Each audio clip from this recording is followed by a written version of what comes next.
Before we get started, please go over to Amazon.com and grab a copy of my book, Education and Justice. If you have an African-American son in public school, you need this book because I teach you the many ways that public schools mistreat African-American boys and what you can do to help your son. So go over there and get your copy immediately.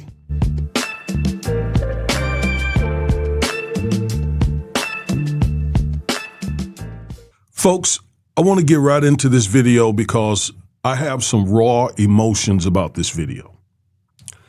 There is a video circulating. It's been out there a couple of days now, and it shows a Texas Ranger who was really behaving awful with a couple of young African-American football players. And the reason it teased me off so much is because in my line of work, as a criminal defense and civil rights attorney, I know how close that situation came to going badly for those young men. It just so happened that this was all caught on camera, and those young men handled that perfectly. But that could have gone wrong. And just to see that trooper in there behaving that way, that Texas Ranger, he was ready to get it on. He was ready. He was ready to do whatever. But they handled it so well. Bravo and shout out to those young men. Let's go to another screen. I'm going to show you the video first of all. And then I just got some comments and a little data that I want to show you to show that this is why so many cops kill so many young African-American men just like that. Oftentimes, they're unarmed and they're innocent. All right, let's watch this video. So the young man caught this tremendous path. He apparently, you see him there grabbing his hamstring, but look at the cop. All in his face. For what? He hadn't committed any crime. He hadn't committed any crime. He hadn't even done anything to rise to the level of reasonable suspicion. He hadn't done anything to rise to the level of probable cause. Yet look at the cop pushing them off, shoving them off, putting his fingers in their face. So he was ready to get it on. And look at that big gun on his side. This is why this type of cop is extremely dangerous for us black people. And I'm just happy those young men handled it the way they handled it. Now, I'm not acting out of emotion. Again, this is my space. So let me share some data with you. So you see the blue box here. All right. This is the blue box. And what you see here is that blue box represent how many blacks cops kill per year in comparison to Hispanic men, in comparison to white men, in comparison to other men. It is more than twice the amount. Oftentimes because of cops like the one we saw. Because of cops just like this cop, just like this guy. Look at him again. He is ready to get it on. There he is. He's ready. And for what reason? Young man had done nothing but ran into the stadium. He was probably hurting because of his hamstring, and some young men came to his aid. And the cop walking in, and you can tell he pushing them off and wanted contact.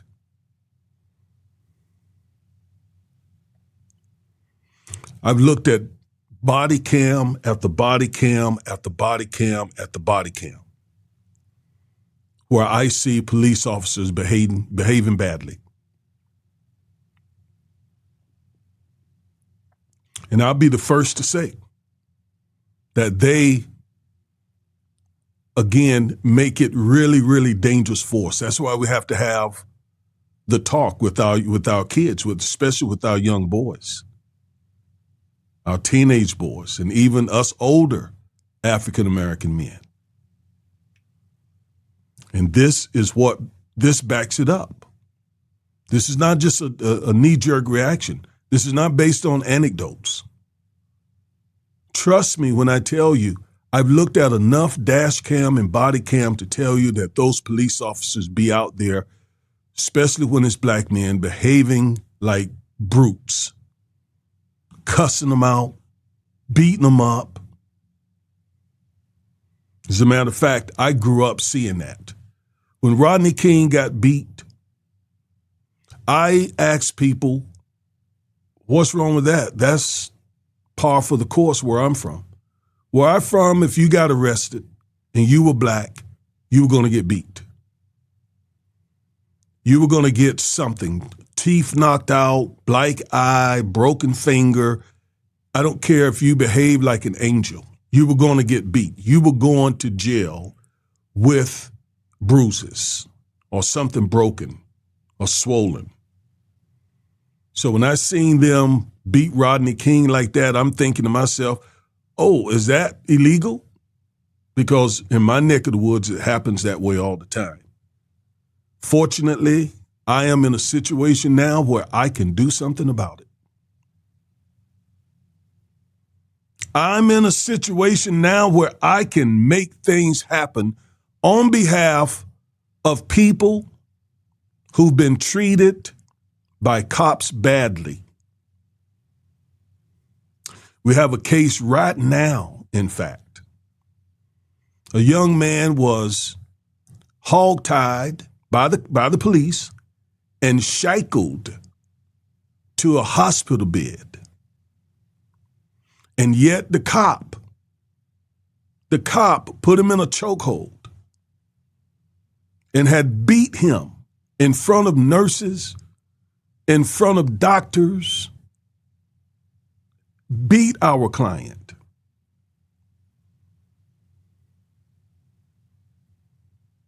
And he was defenseless, hog-tied. His feet were hog-tied and his arms were shackled to the hospital bed. There was nothing he could do. And this cop was choking him out and beating him. It was so bad, one of the nurses had to stop the cop from continuing to beat our client. So this thing right here, this is not an exception. Again, not all cops are bad. Not all cops are bad. I'm not saying that. But there are enough. And oftentimes the culture of a police department or sheriff department, law enforcement, oftentimes dictates the behavior of these cops. And not only the culture within the police department, but also the city or the county. Because despite us having proof, for example, that our client was hogtied, shackled to the bed, defenseless, was no threat to this officer, the city is fighting us. The city is fighting us tooth and nail, not to take any accountability for what happened to our client. So take it from me, cops like the one you saw are very dangerous for African American people. All right, the Washington Post, here's some data. Although half of the people shot and killed by police are white, Black Americans are shot at a disproportionate rate. Now, don't you make the assumption that all Black people who are shot were, fighting back or assaulting the police officer, something like that. No. Quite often, they're like Breonna Taylor, who are doing nothing to the cop.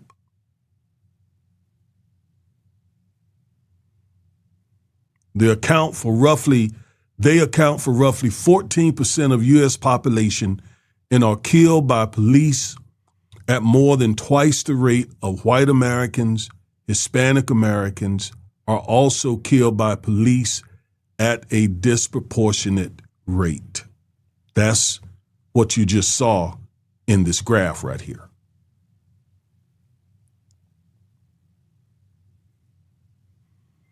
Again, it just so happened that these young men handled this so well.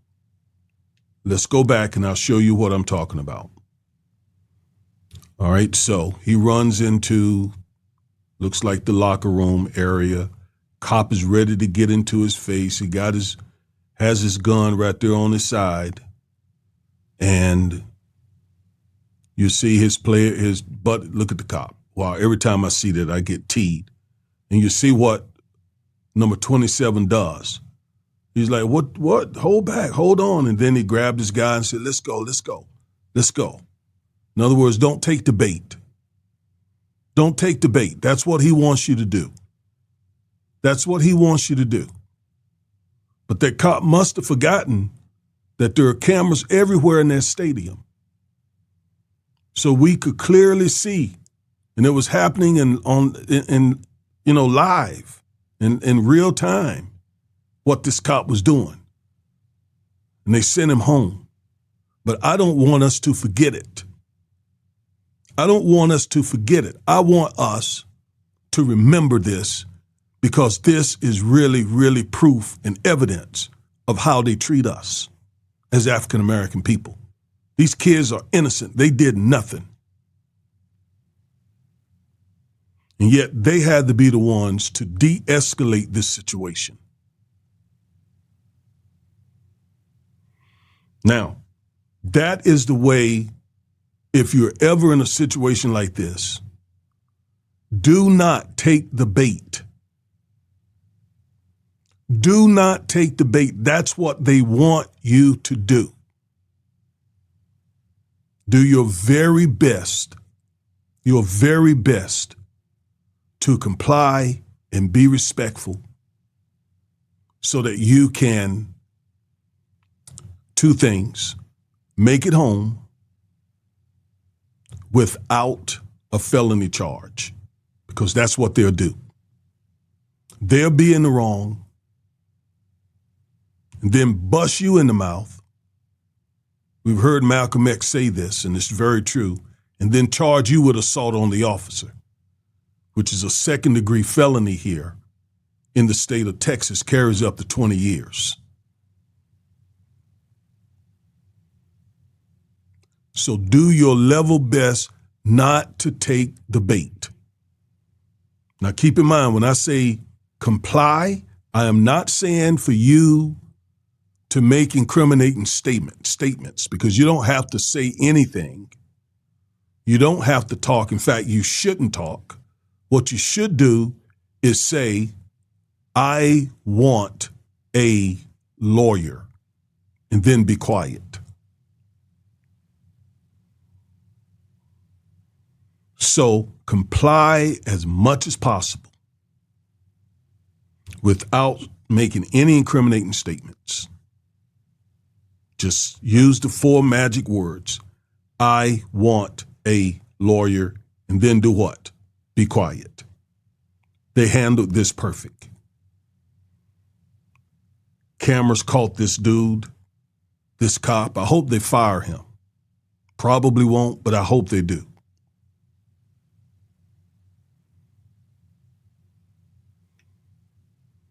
So I wanted to share this with you from a practitioner, from someone who represents these young men or their families.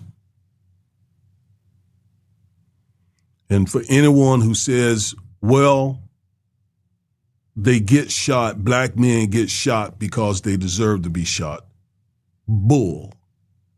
And it's that kind of attitude that plays a big part of the problem. Even if a young man resists arrest, and I tell young men not to resist arrest at all, just comply. But even if they resist arrest, that doesn't carry the death penalty. Resisting arrest here is either a felony or a misdemeanor. If it's a misdemeanor, at most, it carries up to 1 year in county jail. And most of the time, you get probation. Something we call deferred adjudication. If it's a felony, it's a third-degree felony, which carries up to 10 years, then it's more serious. And what determines whether or not it's a felony or not is whether or not you're in a car or you're on foot. So the best thing to do is to comply without making any incriminating statements. All right? It infuriates me because I've seen it too often. I know how bad this could have gone. That cop was ready to do stuff. He was ready. You could tell. He went in there pissed off. Those young men hadn't done a thing to piss him off, but he went in there pissed off, excuse my French.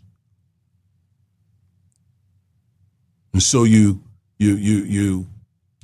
have these angry cops. Some of them are jaded. Okay? Some of them are biased. Some of them are racist. Some of them have PTSD. And any little thing can trigger them, as it did with this guy. But fortunately, they kept walking away and did nothing to provoke him. So, just teased me off. I had to do this video.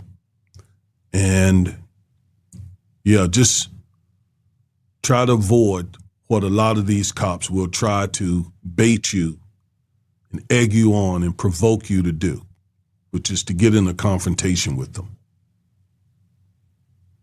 And then here they are pulling out their guns, shooting you to death, and getting on the stand and claiming that they feared for their life when you had nothing on you, you were unarmed, innocent, except for you were black.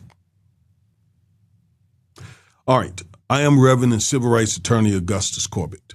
Thank you for watching this video. And as always, stay woke.